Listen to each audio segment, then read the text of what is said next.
Koalisi OKP desak Kejati, usut dugaan korupsi dana pilkada KPU Buru.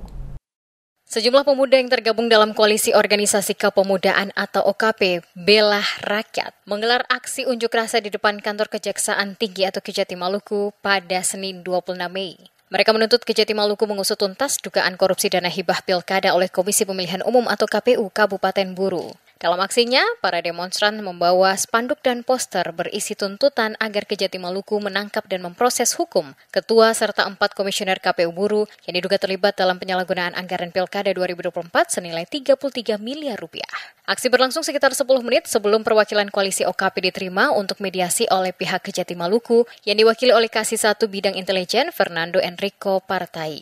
Dalam mediasi tersebut, koalisi menyampaikan 5 poin tuntutan utama, yakni mendesak Polda Maluku dan Kejati Maluku mengusut dugaan korupsi dana hibah pilkada 2024 senilai 33 miliar rupiah dari KPU RI ke KPU Kabupaten Buru. Meminta Kejati Maluku memeriksa ketua dan jajaran KPU Buru atas dugaan penggelapan anggaran pilkada. Meminta Polda Maluku turut memeriksa jajaran KPU Buru terkait penggunaan dana hibah tersebut. Mereka mendesak KPU Kabupaten Buru segera membayar gaji dan operasional panitia pemungutan suara atau PPS di 82 desa yang belum dibayarkan selama 2 bulan dan meminta Polda Maluku mengevaluasi kinerja Polres Buru yang dinilai gagal menangani dugaan korupsi di tubuh KPU Buru. Menanggapi aksi tersebut, pihak Kejati Maluku menyarankan Koalisi OKP Bela Rakyat untuk menyampaikan laporan resmi secara tertulis agar dapat diproses sesuai prosedur hukum yang berlaku. Terkait dugaan kasus korupsi dan pembakaran kantor KPU Kabupaten Buru yang sempat terjadi sebelumnya, Kejati Maluku menyampaikan bahwa penanganannya telah ditangani oleh Polres Buru. Penegasan ini diberikan guna menghindari tumpang tindih dalam penanganan kasus oleh aparat penegak hukum atau APH.